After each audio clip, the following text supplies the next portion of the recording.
disciplinary science. Okay, so here's some examples of that.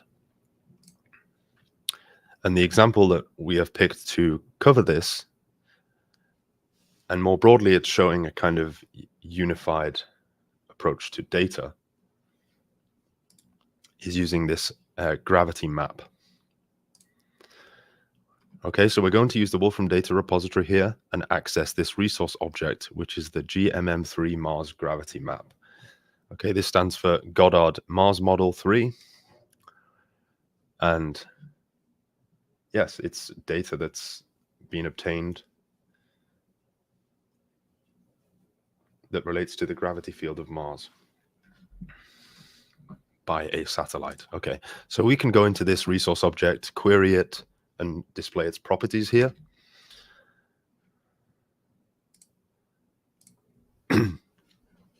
So we can find the format of the data, some documentation, the version, because this is kind of curated data. Okay, maybe you update it. So let's just pick one of these at random. Let's say description. Okay, simple enough.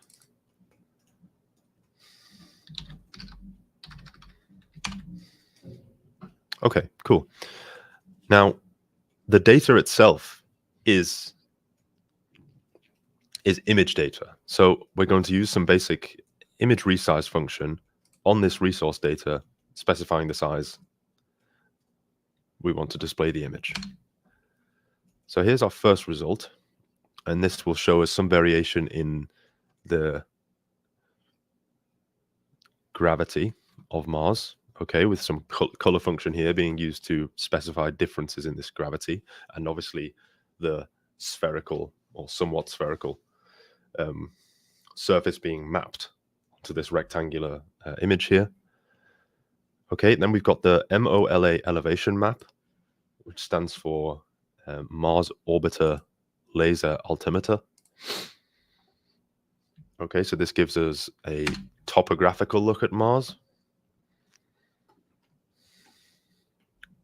Okay, finally, very similar approach here. We want something representing the crust thickness of Mars. You can see there's obviously relationships between these two. Perhaps where it is thinner, it is also at a higher elevation, or the opposite. Okay, and then this command here, combine the maps. Okay, what does that really mean?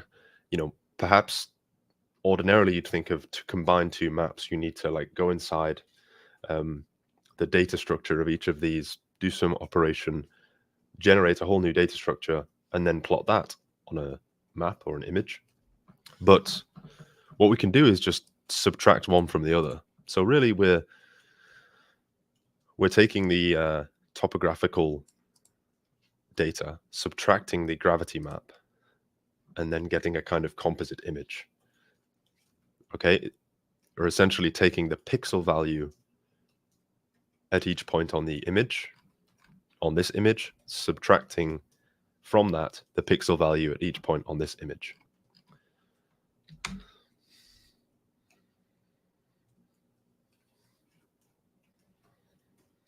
Okay, and here's the result.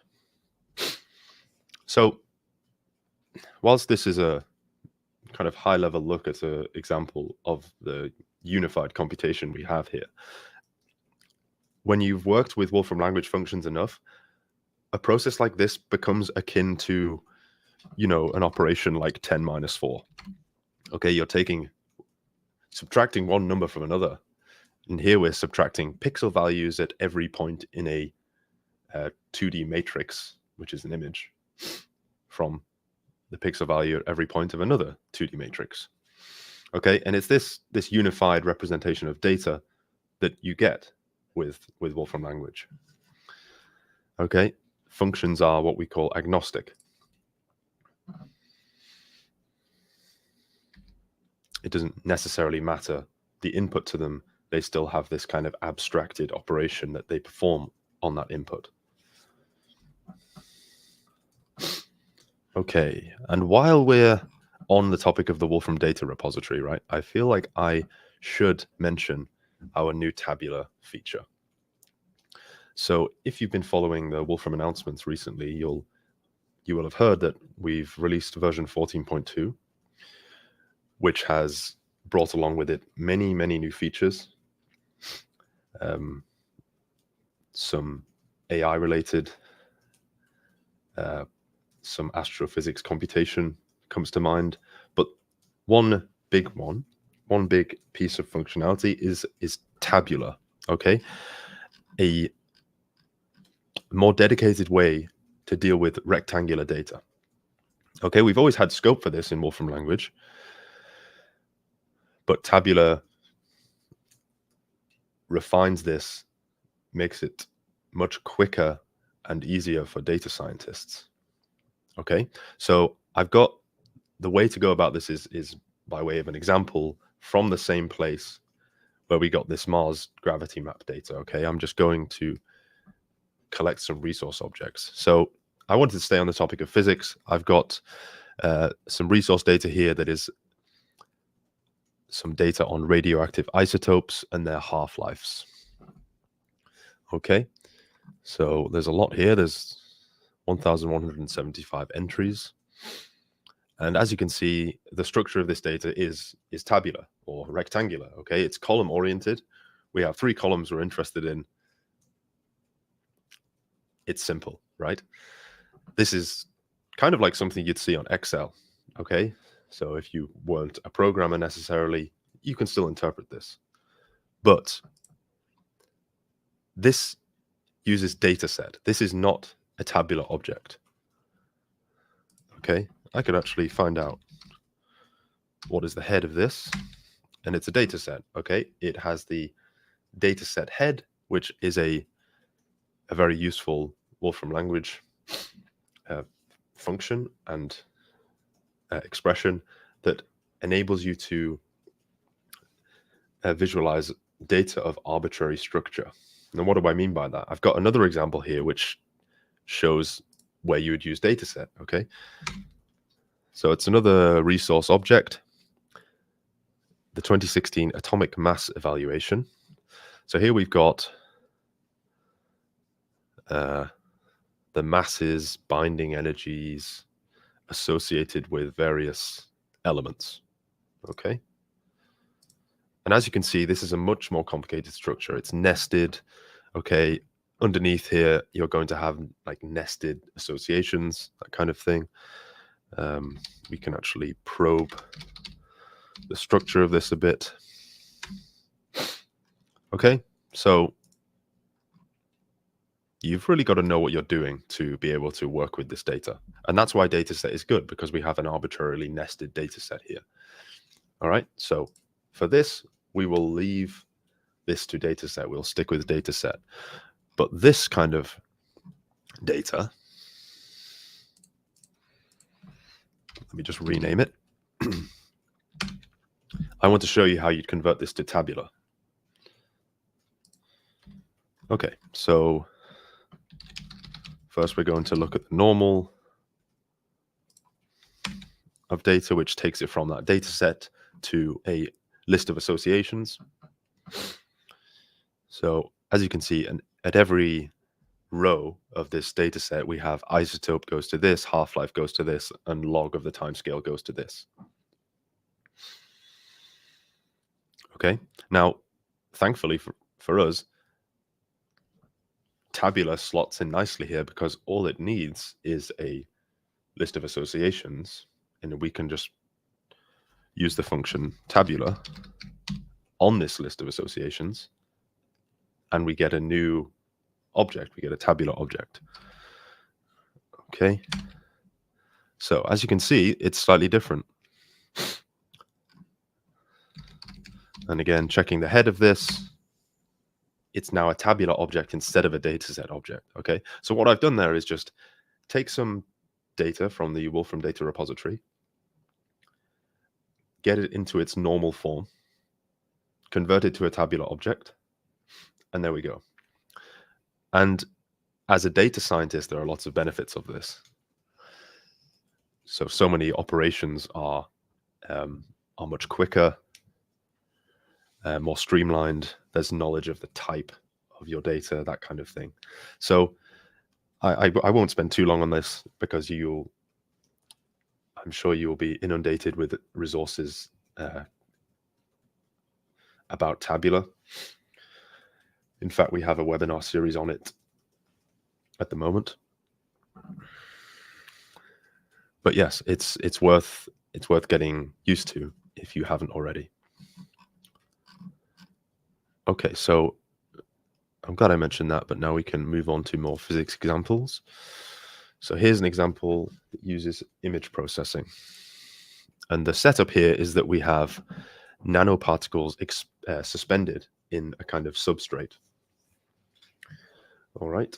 And what this is really demonstrating is that we can have extremely high-level built-in functions where we are simply declaring what we want to do, and all of the work gets done by the Wolfram kernel and executes this for us. So I'm going to take you through the process of image cleaning here, where we're selecting a very small portion of this image corresponding to 2 of these particles. Okay, we want to show the original, where we're just going to resize this. We want to clean it by first binarizing it. So, well, let's see what binarize does.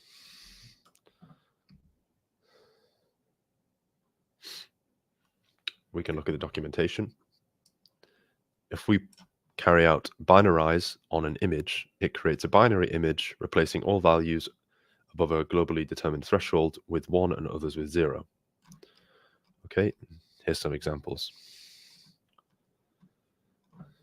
So we haven't specified a threshold there. And then we use delete small components.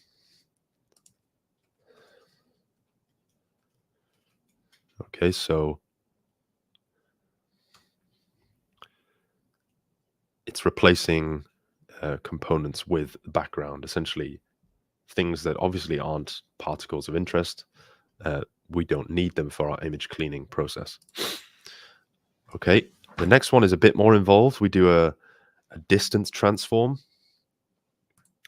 As you can see here, it says the value of each pixel is replaced by its distance to the nearest background pixel. Okay, so there's a very useful image processing function here. And then we're going to detect the maxima in this final tab view here. But let's see what this actually looks like, and then you can kind of make sense of these functions, of these declarative functions. So here's the original. This is it having been cleaned. This is the calculation of the distance transform. And then we have the maxima, just indicated essentially by 2 pixels in the center of these particles. Okay. Now, this next part has kind of assumed that we've done this kind of computation for the rest of the image. It's kind of iconized in this little icon here. And we're going to show this with crosses in red where these particles are, or where the centers of those particles are. So as you can see here, we've just mapped a cross in the position specified by the processed image, or the center of that processed particle. Okay, and here we are. We now have something that's much easier for us to compute with. And the way we demonstrate that is by plotting a smooth histogram in 3D of this particle distribution in this substrate. Okay, and here we are. So we've got a nice representation of the distribution of particles, and all it took was some image processing functions to get there.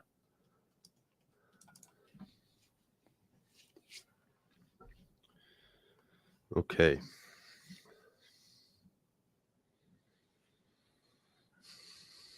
Okay, moving on. Partial differential equations. Okay, this is an aspect of Wolfram language that has really been built out to essentially cover an industry standard level of PDE modeling in a wide range of areas. Okay, so the best way to introduce this, I think, is to do a little search of our built-in functions, of those functions that contain PDE component. Okay, and as you can see here, we've got acoustics, electric current, electrostatics, fluids, magnetostatics. This is new in version 14.2. This is one I want to draw your attention to.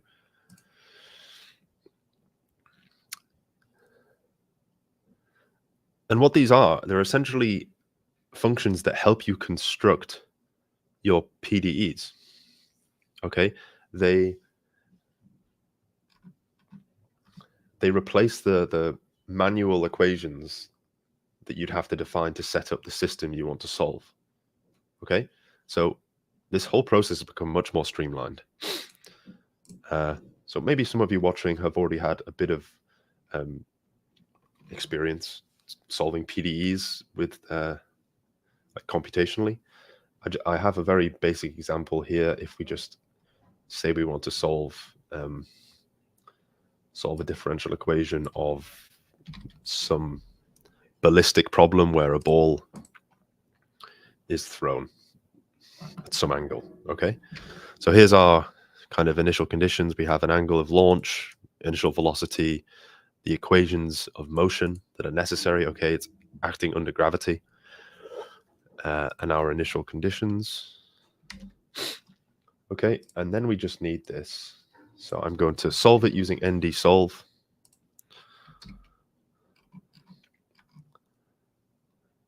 ND-solve needs the equations, the initial conditions, the equations to the variables to solve for, sorry, x and y, and then we just have a time range here.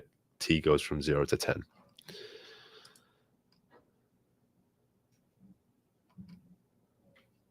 Okay, and then I'm going to visualize this using parametric plot. So really basic example, but in principle, you can kind of take this, see how ND-solve works. In fact, I think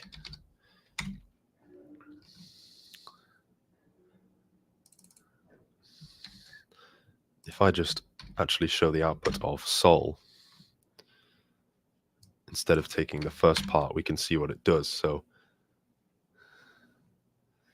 perhaps more appropriately here would be ND-solve value. Okay, no, not quite, because we still want to specify that it's which is x and which is y.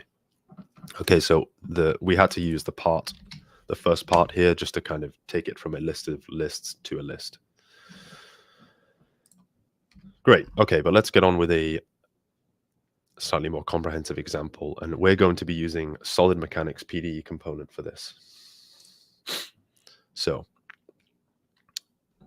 what we're modeling is the displacement of a spoon, which is made of some material, when a force is applied to it at a certain position along that spoon. Okay, you can imagine what that corresponds to physically. We're going to do it computationally. So we set up our variables. We have three functions, u, v, and w, which we must allow to vary in the x, y, and z direction. And then we also specify the material that this spoon is made of, okay? And it's made of silver.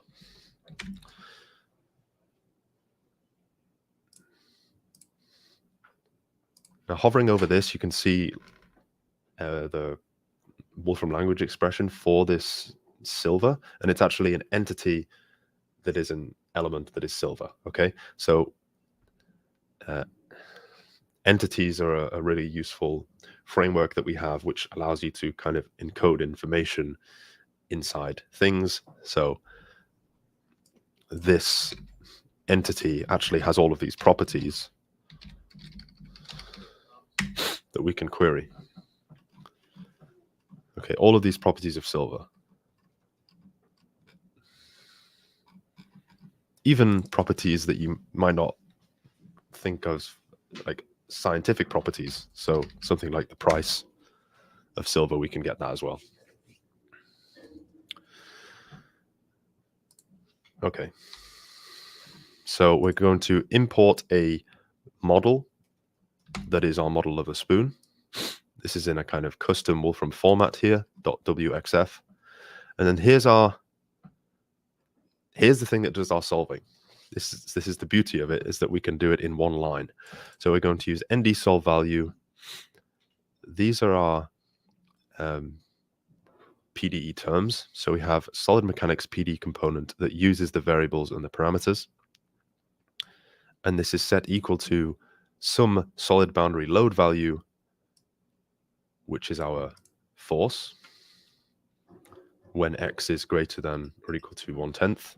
And then we have a fixed condition when x is less than or equal to minus 1/10. Okay, so I'll pull up the documentation for this.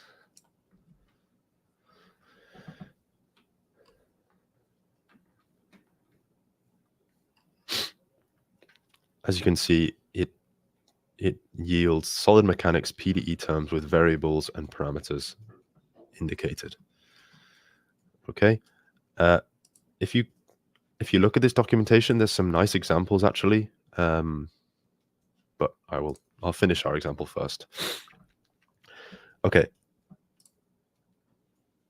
so if you look at the necessary input of nd solve value, these are our equations. So these are the first kind of argument. Then we need our expressions to solve for, and that is u, v, and w. And then the last argument is the region over which to solve. And that we can just say that we want x, y, and z to belong to the region specified by this. So this is a really nice way of doing it, because this data format is integrated nicely into the actual solving of the PDE. So let's run this and give it a couple of seconds to solve.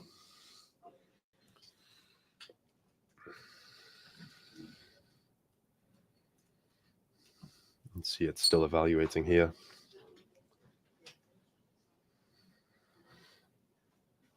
And we get 3 interpolating functions corresponding to u, v, and w. Okay. So this is a 3D model. We need to know the displacement in all 3 directions in order to actually visualize this. Okay, and the way we do visualize this is with vector displacement plot.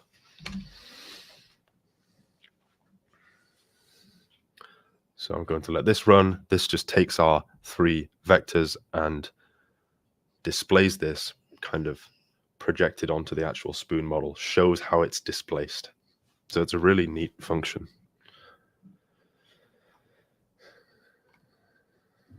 And here we are.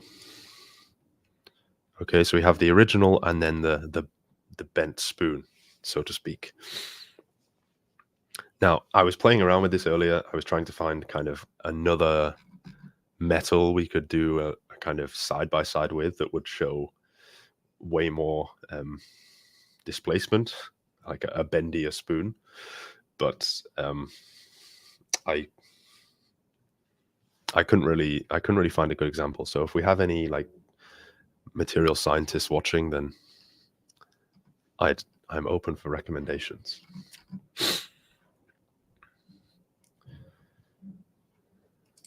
Great. So yeah, I mean, this is a very small slice of the PDE framework, right? Now I can show you some more examples from the documentation. Let's look at this stress analysis. There's one where it defines a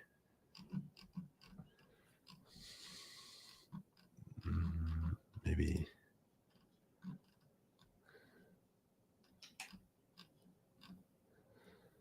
Oh no, here, sorry.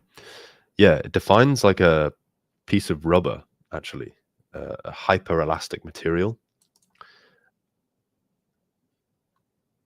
Starts off as just a rectangle with a kind of disk hollowed out of it. And then the vector displacement plot here shows how that kind of hollowed out disk stretches when it's subject to these loads. So it's a really nice example. And obviously don't stop here. You know, look at the look at the magnetostatics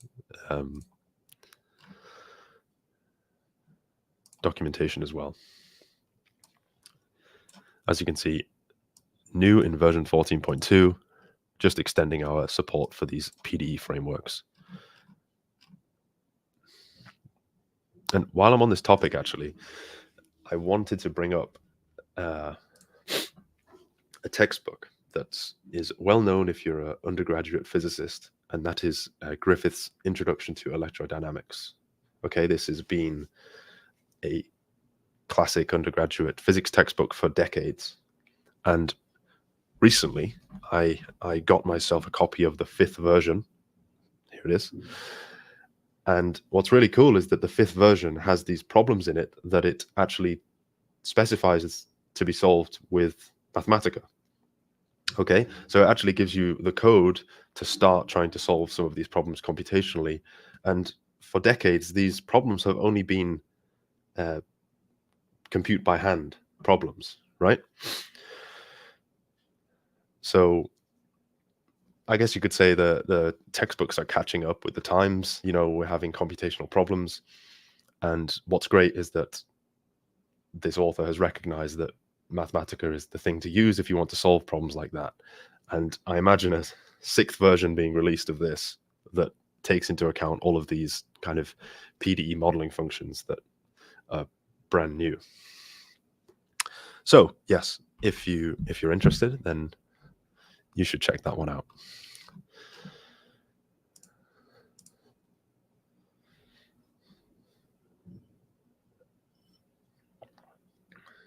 Okay. This next example is showing a bit of our machine learning functionality. So we're going to build a classifier for galaxies. Some of you may know galaxies may be, you can broadly split them into 2 types, elliptical and spiral galaxies. Okay, where elliptical ones are older, star formation has pretty much ceased, and spiral ones, they have this characteristic young and hot, massive stars, and they appear bluer in our telescopes. Okay, so again, we'll import some data. We have some very nice images here of galaxies that have been labeled spiral galaxies and elliptical. Okay, the next step is to essentially create a classifier that ingests this training data and then builds some internal representation of what it is to be an elliptical or spiral galaxy. Okay, all we need to do that is this function classify, because we have we're doing supervised learning here, right? We have labeled data. So let's run this. You might see a brief pop-up showing how the classifying is kind of being done, but it often goes by too quickly. So the way to actually retrieve this is with information of galaxy classifier. And we can see a bit more of the kind of what's going on under the hood in this ML process. So it's used the logistic regression method. We can see the loss, the number of training examples we use, which is obviously very small for this kind of proof of concept demo here.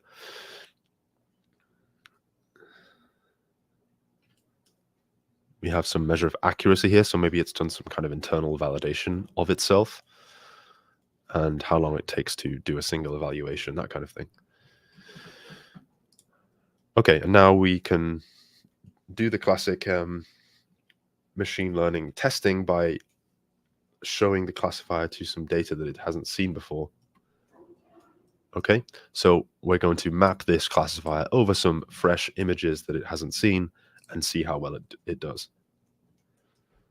Okay, so if I was to use my human classifier here, I would say spiral, elliptical, spiral, spiral, spiral, elliptical. And it has categorized it quite similar to me, except it's gone elliptical for this one, which may well be right. Or it might be somewhere in between.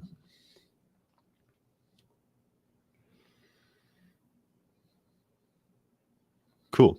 Okay, so that was meant to demonstrate Wolfram language as highly automated. You know, we could specify a method if we wanted to here. All of these methods are available to us, but classify doesn't require you to specify a method. It kind of automates the process of method selection, actually, by doing some machine learning on machine learning to see which method is performing the best over the course of the training. Okay.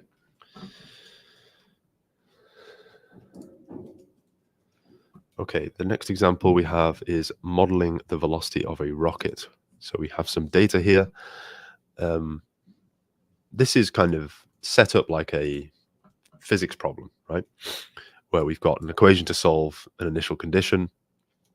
And I want to kind of draw some parallels between this and how you set it up in Wolfram language. So first, let's import our data. We just have a list of rocket speeds or velocities at a given time.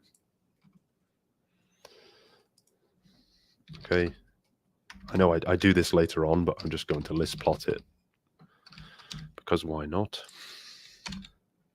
Okay, this is what it looks like.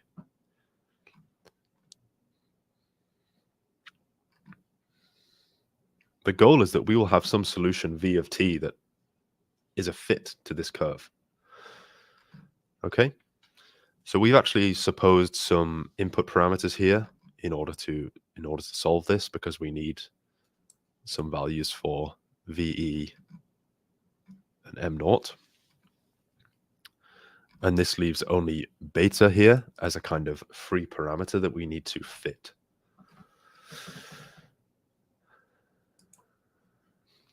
Okay, so we set up our equation. We can just use this dash, which is like shorthand for dv by dt. We use a double equals because we're this is how you specify that it is an equation. You're not just setting it equal to something for now. Okay, so this is what you need for solving equations. Okay, so it looks very similar to this. So we have our equations list. Oh, I didn't realize this was evaluating in the same cell, but then we do parametric ND solve on this equations list, saying, okay, we want to solve for V.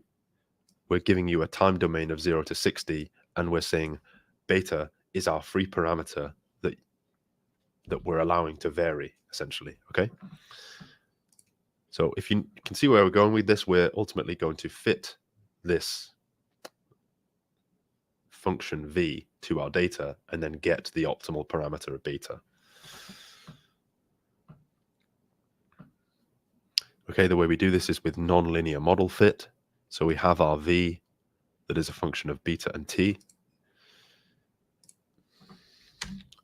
And we're going to get a fitted model, which is our rocket model. Okay, this is still a function of t, so we can plot it. And we can plot it also with points indicating our rocket data, as we showed here, just to see, you know, how well how good our fit is when you compare it to the raw data. Okay. Now, what's cool here is that, you know, yes, we were solving a physics kind of problem, but again, exploring the Wolfram language expression that we have here that Rocket Model is, if we just look at the head of Rocket Model, no surprise that it's a fitted model here. That means all of the functions that work with fitted model, we can just use on this. So we can query it and find its ANOVA table, its parameter table, parameter biases. Okay.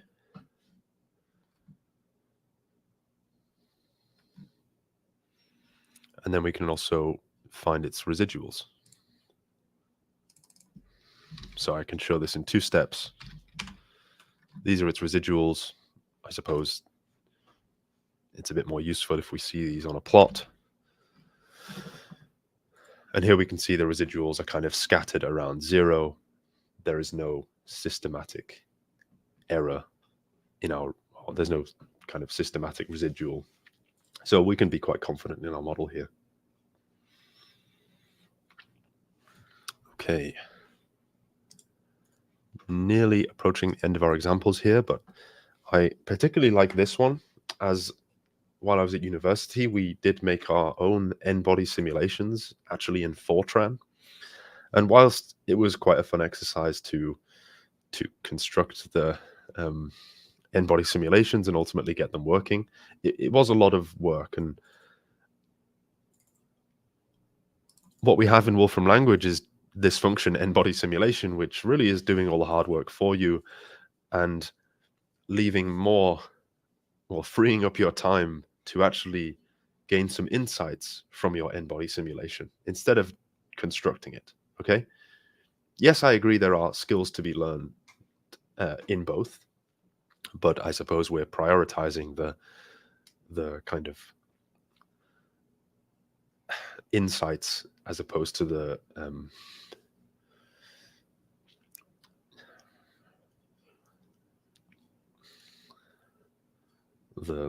hard work required to construct the tool you want to use, let's say. So for this, we need a time parameter. We need a number of bodies that we're going to simulate. So we're choosing 5 here. We actually specify a kind of gravitational potential or a law, I suppose, is more appropriate, like the gravity law that applies in this specific simulation. So we're going to use the classic Newtonian one that we enjoy at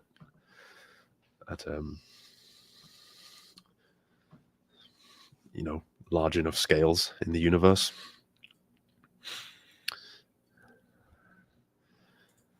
And we use this map thread function to choose the same mass for all of these bodies, a random position and a random velocity, okay, in X, Y, and Z.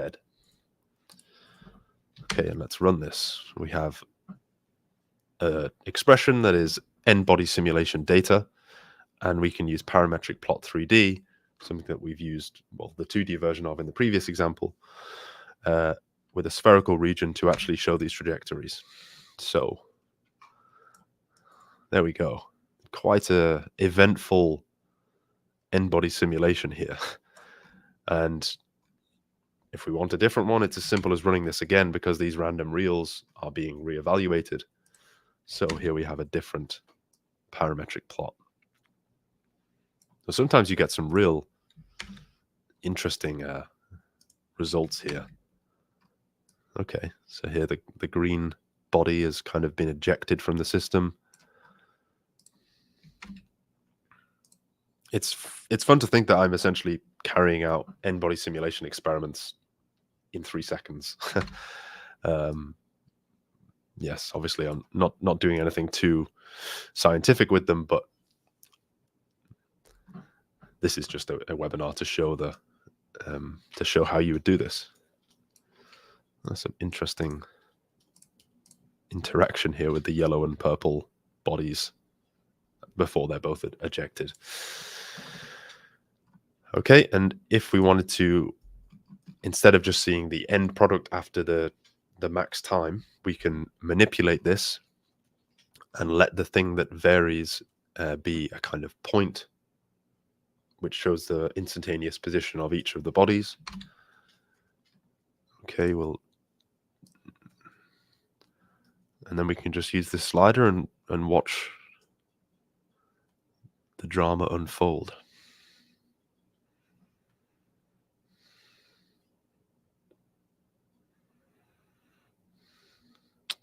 Cool. Okay. So straight away, I thought this interaction between the yellow and purple happened at the end before they were kind of ejected from the system. But as you can see from the manipulate, it actually is the first interaction between those two bodies. So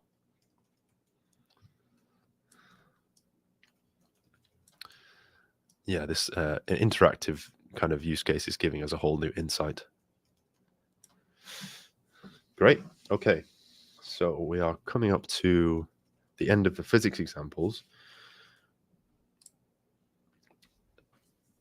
which brings me on to this section, which is more about using Wolfram language and Mathematica for research and teaching and the specific tools available to you, regardless of your discipline. Okay.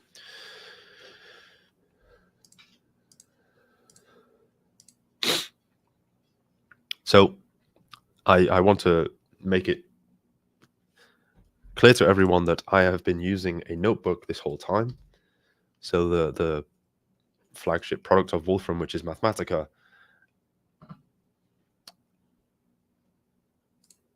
enables computation, but as not only does it enable computation, it enables presentation. Okay, so I can present my ideas in this notebook. I can just change the screen environment from a slideshow to a more of a working notebook. You know, as you're working along. So all of this is happening in a kind of self-contained environment. The notebook is great because you have access to all of these this powerhouse of computational tools, but you can also write down your ideas in the form of text and equations. We have LaTeX integration, graphics, the ability to deploy to cloud, that kind of thing.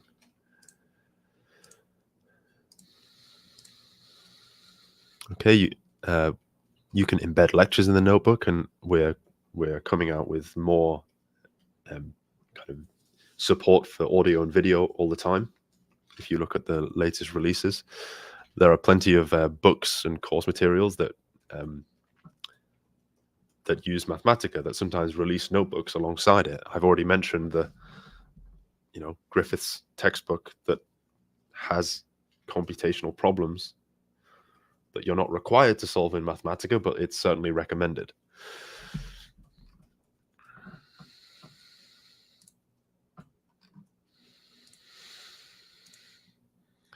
Okay, and now another exciting aspect of the 14.2 release is increased support for LLMs. Okay, notably the notebook assistant, and we are running a offer at the moment, which if you look at the link in the various chats, I'm sure you'll be able to click and find. I believe it gives you access to the notebook assistant and LLM kit with a free trial. So I wanted to make the most of this time to show you a bit of the notebook assistant, how it works, how you might use it if you're a beginner in Wolfram language for physics. So I'm going to create a new notebook here.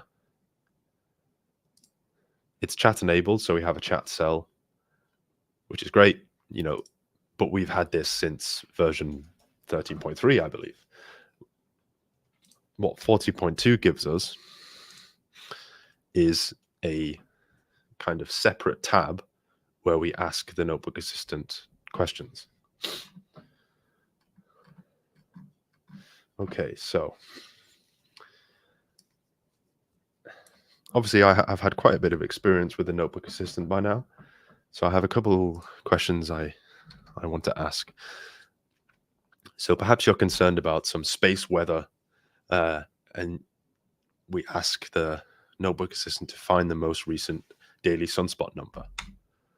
Okay. Just try this again.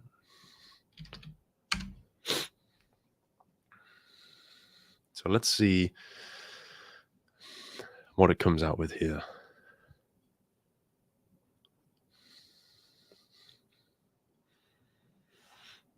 Okay, so it's used Wolfram Language Evaluator. So it's evaluated some Wolfram language code and given me a number in return. I want to see the Wolfram language code it's used. You know, maybe if you're not a Wolfram language user, you won't, and this is okay for you. But let's see what it's used. So it's used a resource function called space weather data, and use that to query the daily sunspot number, which is good. Okay. If I run this myself, I get 153. So it's good so far. Now let's kind of push it a bit here. How about all the sunspot numbers in 2024?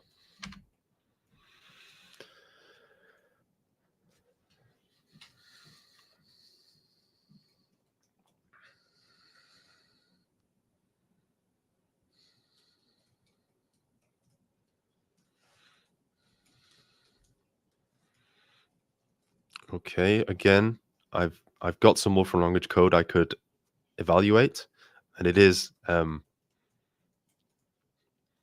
perhaps unfortunately here actually printing out the list. Maybe it got to a point where it knows to just kind of give an abbreviation of that list, but let's get the code. Let's just insert and evaluate this code.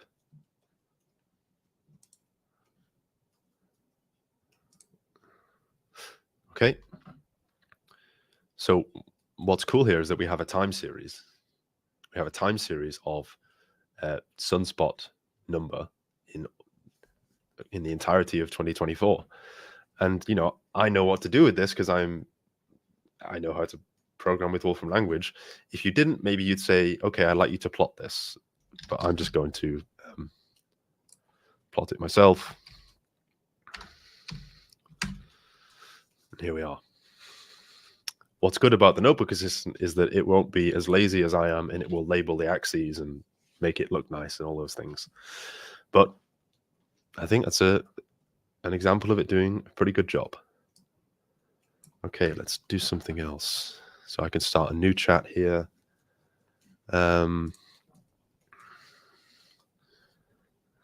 about this? So if I want to convert the wavelength of blue light into Planck units.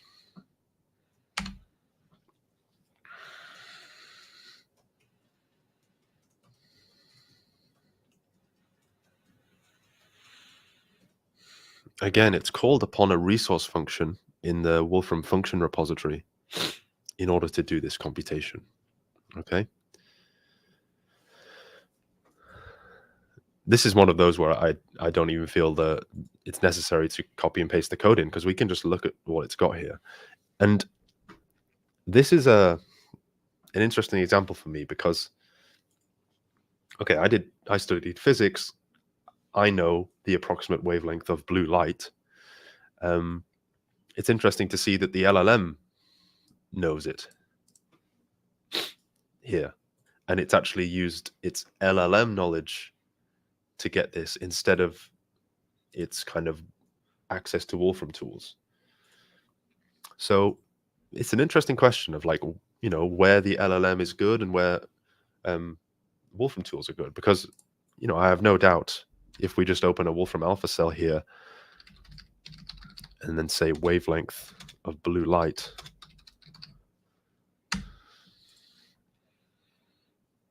we get something, right?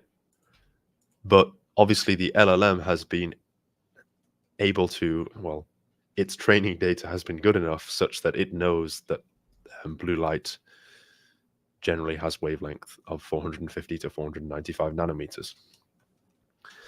Okay, but ultimately when it comes to converting to Planck units, it has used this Wolfram resource function.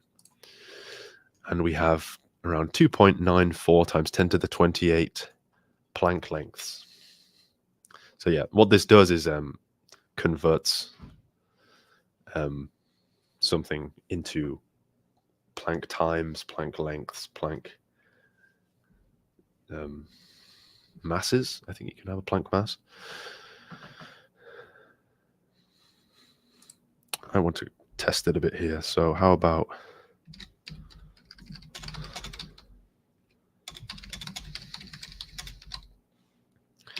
convert the mass of a random black hole to Planck units.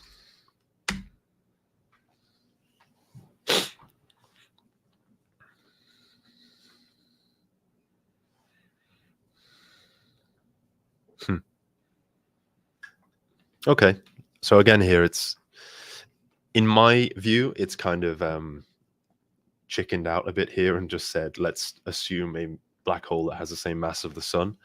I would have been more interested in this if it's used our entity framework and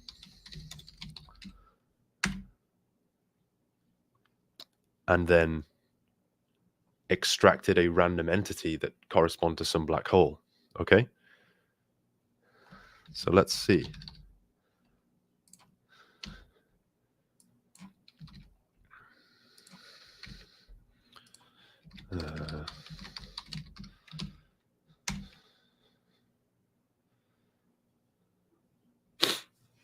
Cool. So what I've done here is I've extracted the entity list corresponding to the entity class of black holes and then made a random choice. And I've got this actual black hole that we've detected called AP Librae, which is actually a supermassive black hole. And we can find its properties, etc. Obviously, we care about its mass. So it would have been quite cool if the notebook assistant had done something like this.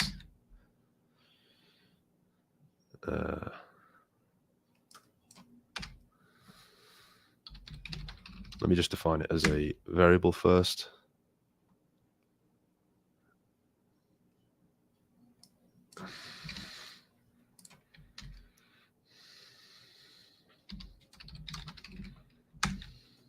Yeah. Okay. So similar principle, but just kind of an actual black hole. Like this is a random black hole, whereas this is just an assumed black hole that has the same mass as the sun.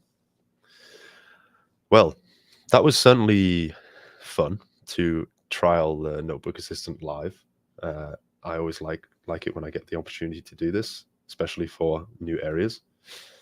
Yeah, if that doesn't motivate you to get the trial, I don't know what will. But I should probably return to the main notebook and finish off the rest of the talk.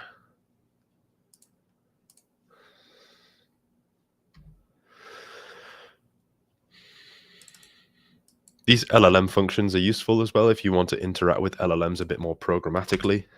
So here, you're essentially setting up a string template, which allows you to input a string where it says person here, my string is Albert Einstein, and the LLM is then answering the question, tell me an interesting fact about Albert Einstein. Okay.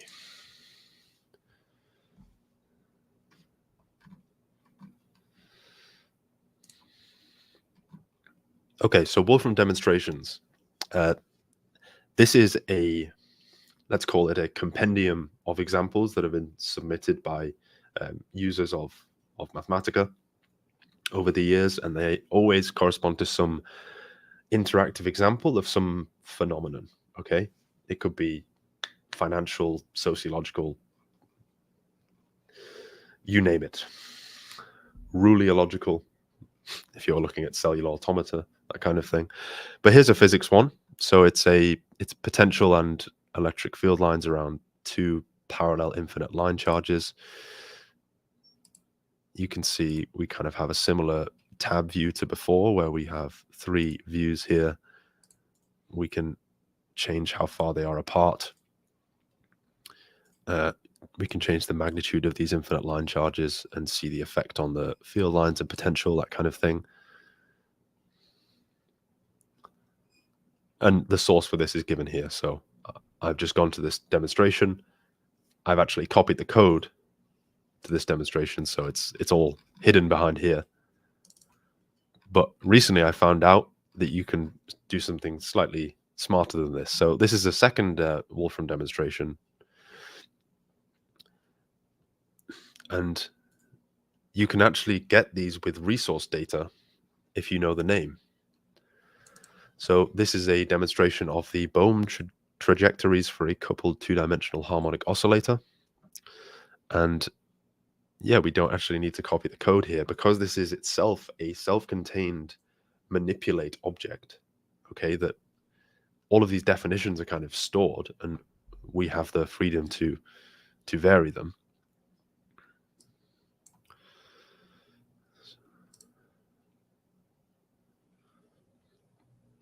Then when you're calling resource data, you're really just getting this kind of interactive thing. You don't have to worry about any code. So I'd really encourage you to go onto this website and try and find some cool examples.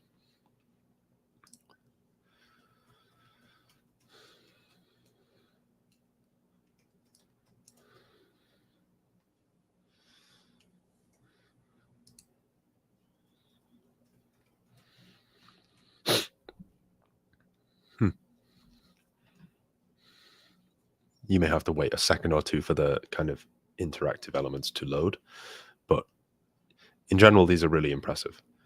If you go onto the website, you may notice a couple of examples that are quite maybe outdated. Okay, it goes back a while.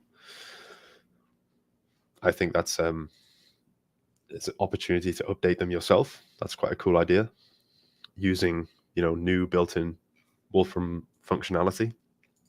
But this one in particular is from 2023, so it's using pretty much the cutting edge stuff. Okay, so this is if you are having a very specific thing to explore. If you wanted to conduct more of an open-ended exploration, you have access to all this formula data. Okay, so maybe you have a problem sheet to solve or something like that. Instead of doing it by hand, you want to kind of try and solve these problems more computationally. So one thing I'd recommend is this formula lookup. So let's just say we want to look at formulas that involve springs somehow. Then this formula lookup will kind of find all these formulas that are loosely related to springs. So let's use this one.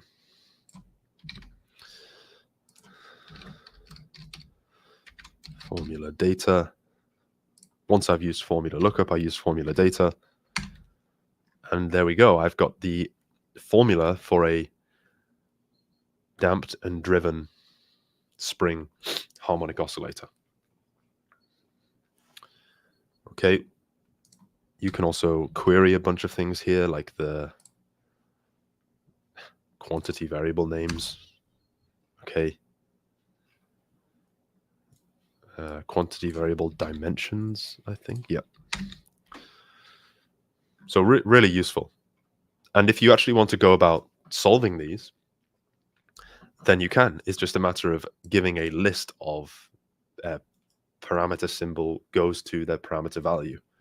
Notice here we've got an example which solves the slow water hammer formula. Let's find out what that is.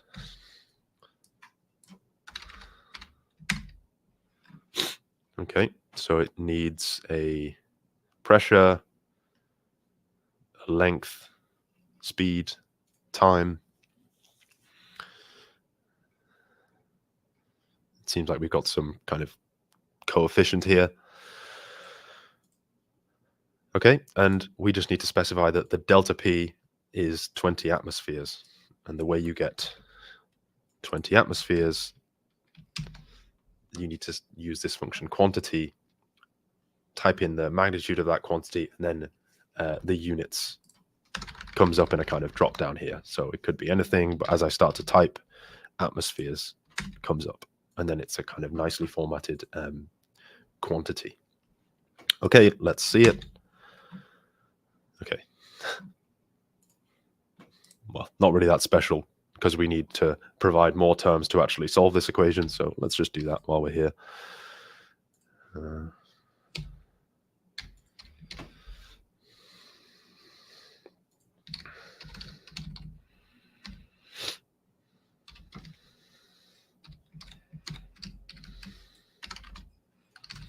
American spelling. Okay, we're getting closer. I'm not entirely sure if these inputs are appropriate, but I think I need a delta. I need a p as well as a delta p.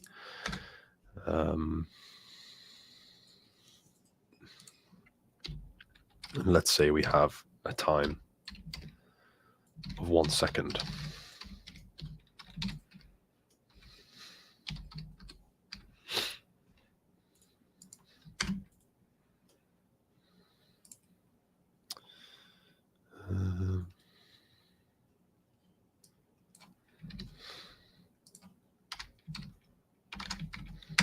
Oh dear.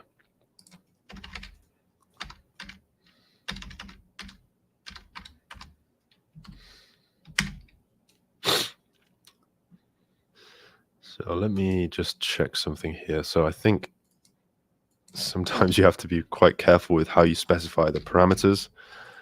So I'm just going to say quantity variable.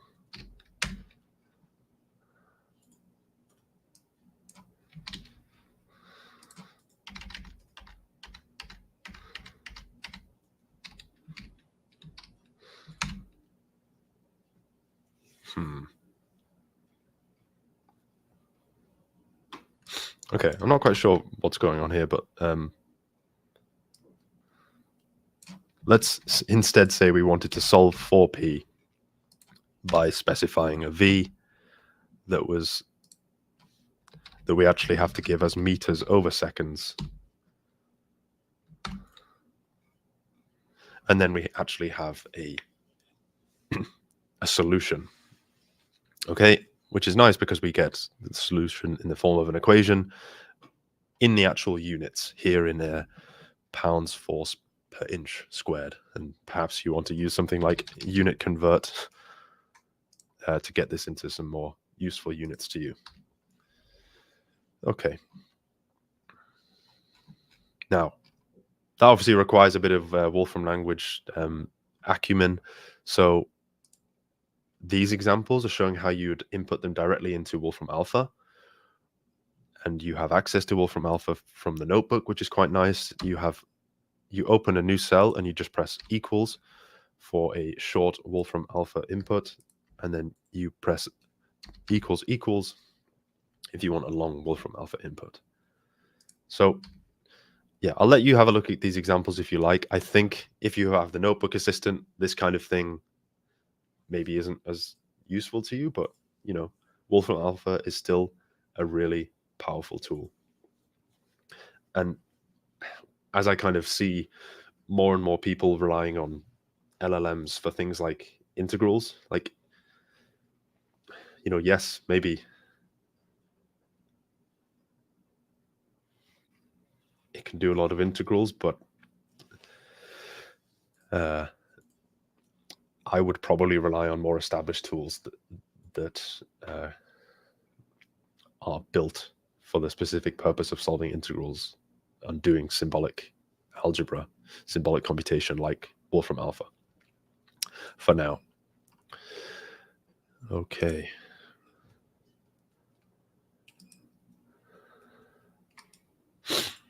So that's the end of the talk. I will check for some questions now, and now's the time to send them in if you have any.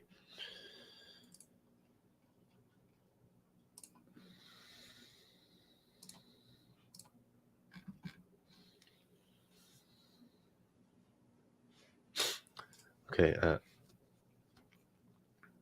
Anjaka has asked, how can we access the color-coded values for combined maps? I guess you're referring to these color functions that are used. I would explore the resource data location here and just go onto this website, which is our data repository, try and find the Goddard Mars model, and there might be some more information there. But given that you can simply resize the image, you could probably carry out other kind of image processing functions like changing something like the color function. Okay.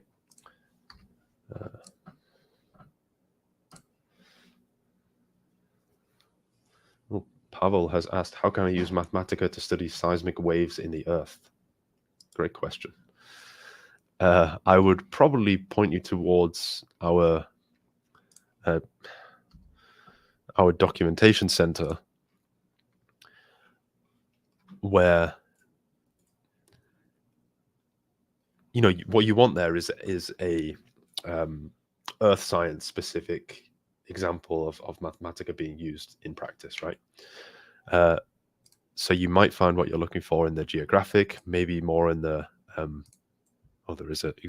there is an earth science section here. So I've just followed the documentation. I've kind of followed my train of thought here. We can extract geo-elevation data, geogravity model data, geomagnetic data. Here you go, earthquake data. So this isn't really modeling seismic waves, but it's getting data on earthquakes. It's a good thing you asked this, because I actually keep up to date with things in the Wolfram Packlet repository. And there is this Packlet called the Remote Sensing Packlet, which might be of interest to you. So yeah,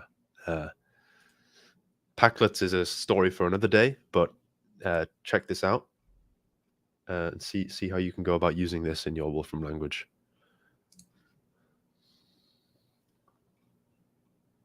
Okay, I've got a couple of questions about LaTeX here. So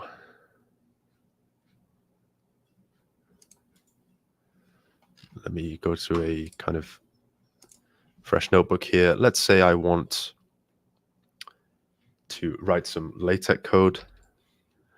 I just use the shortcut Control and 4. I don't want a chat cell. Yeah, there is a shortcut. So Control and 4 to enter a text string. So,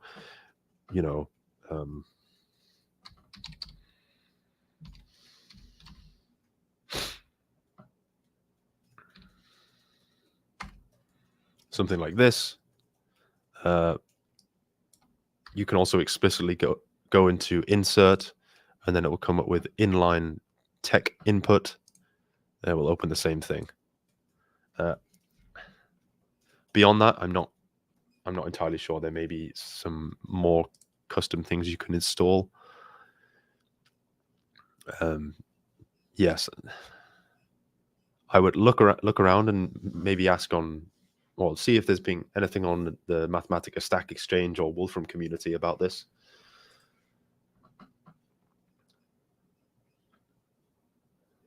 Okay, someone has asked on YouTube about the reliability of the solution of the sunspot. So that's a really good question. And yes, if you were to just ask a LLM what was yesterday's sunspot number, then maybe you couldn't trust it. But I can actually go in and see the tool that it used to get that answer. And the tool that it used was a function in the Wolfram function repository. I can show you the exact one. And, you can then interrogate that function. Here it is, space weather data. You can interrogate this function and check that it's actually reliable. It's calling on good and reliable data sources, that kind of thing. But yeah, I appreciate your concern for reliability of LLMs.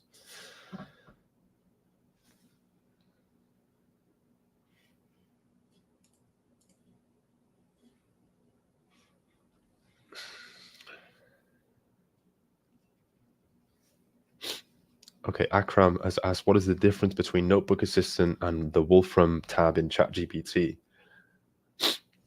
Okay, so as far as I'm aware, the Notebook Assistant has access to a more comprehensive set of functionality than the ChatGPT's kind of Wolfram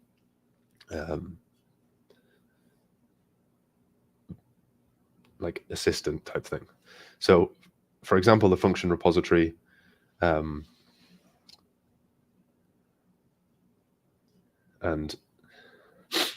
yes, I think a couple of other resources that we have. There's also, this is something that I think you will see more of in the coming weeks and months. We have this inspiration button, which inserts a Notebook Assistant suggestion. So, you know, if I was to just make a title here and say, I don't know, if I want to do the method of Frobenius or something like this, and then just keep my cursor here and click the Notebook Assistant inspiration button, I want to see what it comes up with. So this is something that really you can't replicate in ChatGPT. Obviously, maybe for better inspiration, you might give it a bit more than just a title, but you know, it still should be able to come up with something.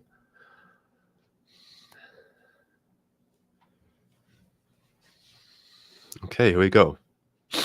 So it gives us a summary of what it is. It gives us an example differential equation. Actually, it's done very well here.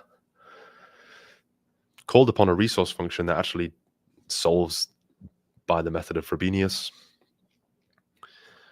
and then shows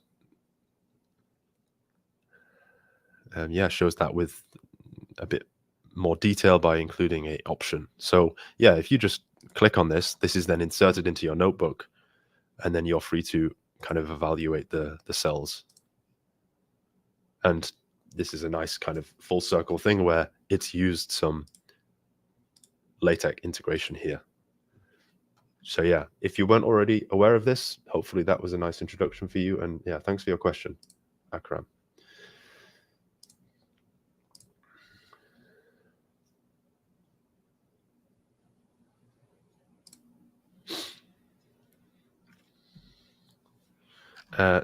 Robert asks, is there an inbuilt PDE for the Dirac equation?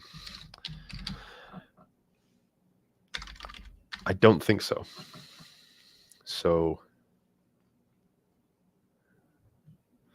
whenever there isn't something built in, I often look at the function repository to see if there's anything on the Dirac equation or something similar.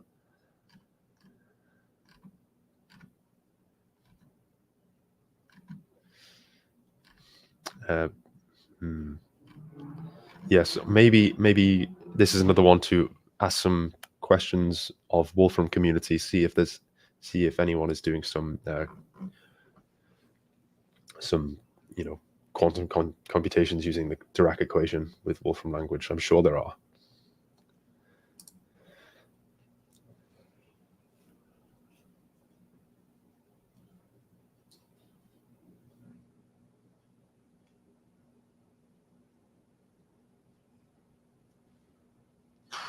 Okay, the remaining questions are slightly beyond the scope of my answering ability for now. I'd love to get in touch, but we are coming to an end. Yeah, I will ask around, try and answer the questions I haven't been able to answer. But yeah, just before everyone is leaving, we have some resources here. A link to Stephen Wolfram's blog post on the latest features in version 14.2, a link to Wolfram Community, and then there's a webinar tomorrow on advancing bioscience research and teaching with Wolfram language, delivered by my colleague. So if you're interested, please sign up. And yeah, thank you everyone for coming. Some great questions today. Okay. Bye, everyone.